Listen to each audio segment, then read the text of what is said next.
Welcome back, folks. Today we're replacing this carburetor because there are still no rebuild kits available for them. These are brand new fuel lines that we just routed, but sometimes fuel lines are hard to get off if you just pull on them. So if you push on them first and see if you can like break the seal and then pull on them, they come off pretty easy.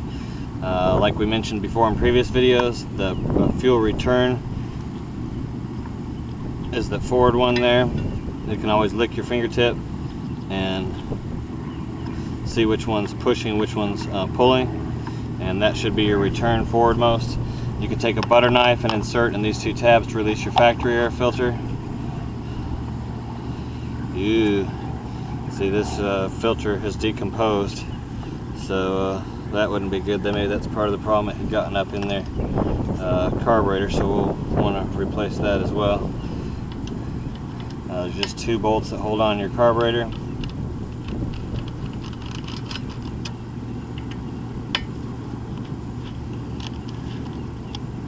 Shoot, we ought to put a black high performance air filter on it, huh? While we're at it.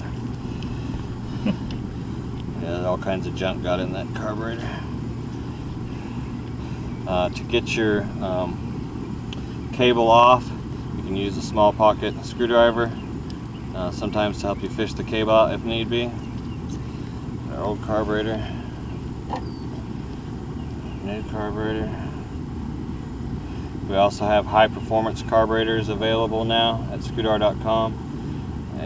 Walbro brand carburetors that have been modified, which is the Walbro 700 carburetor.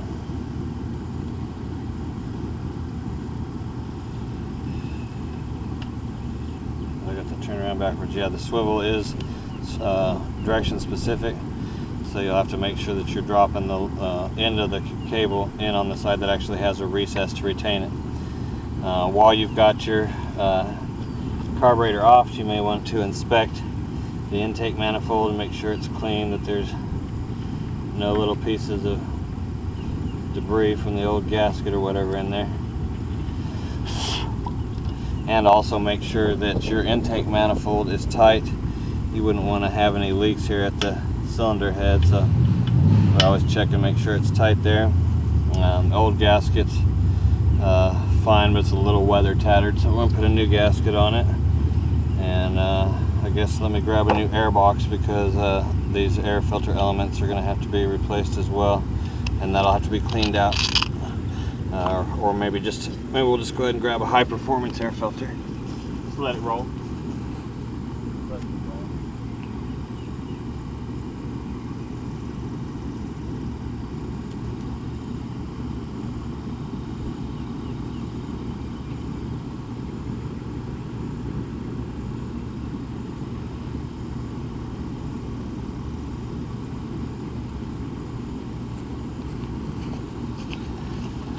Alright, since our factory filter was disintegrated, I'm going to go ahead and take my gloves off, make sure I don't transfer any of that garbage from that other filter in there.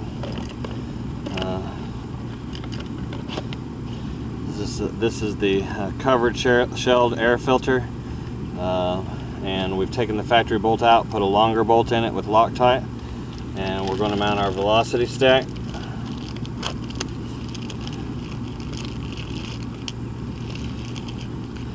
And how we'll do that is we'll use our factory air filter bolt, making sure that there's no debris from manufacture of the velocity stack, little pieces of aluminum shaving or what have you that may have been left behind in packaging.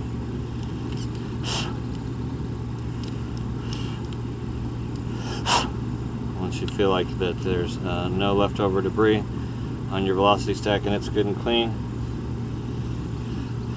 then drop your factory bolts into your velocity stack and then the provided gasket, and then butt that up against the rubber seal of your carburetor. And go ahead and tighten your carburetor bolts.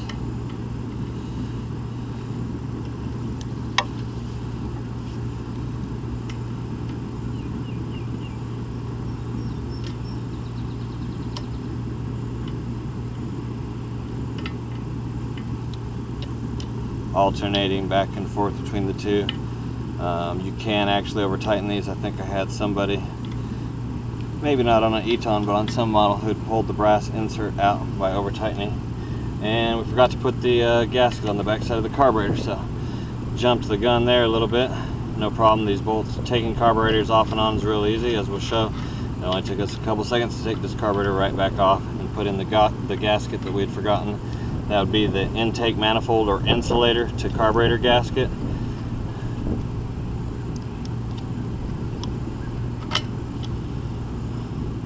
Gotta have one of those.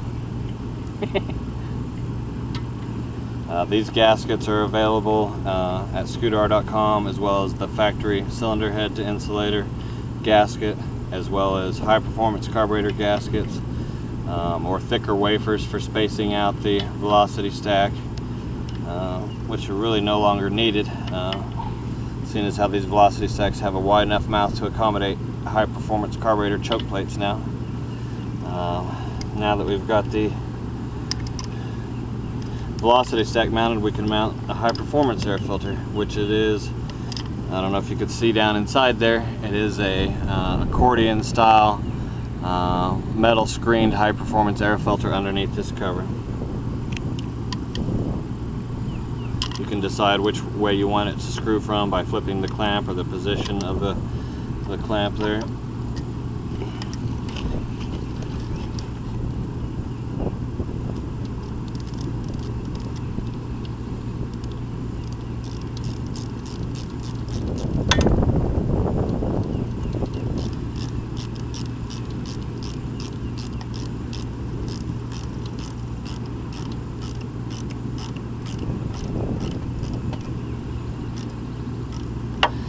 And as we said before,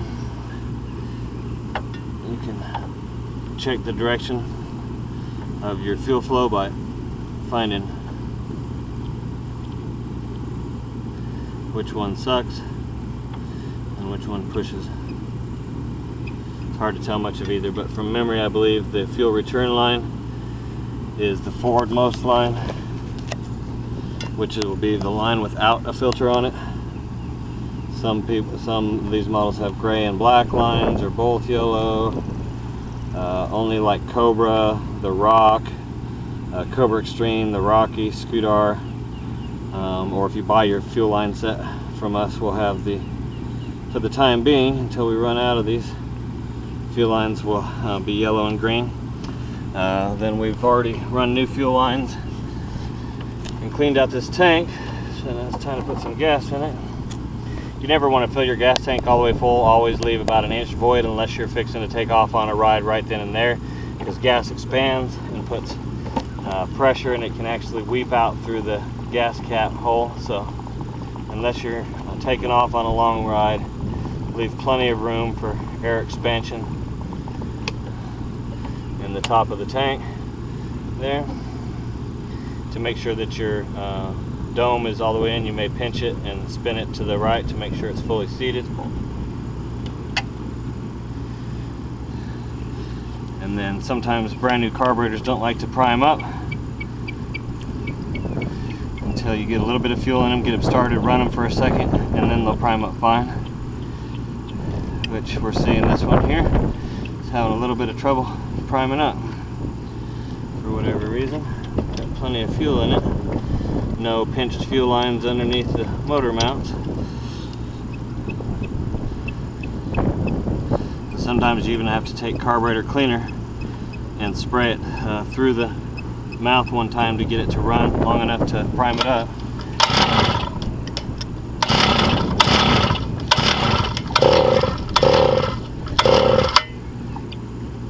Okay, now it's priming up. Just, even though it didn't start there, folks, just pulling it over send enough of a signal to free up the diaphragm in the carburetor, and now it's primed up, and we should have no problem starting it now.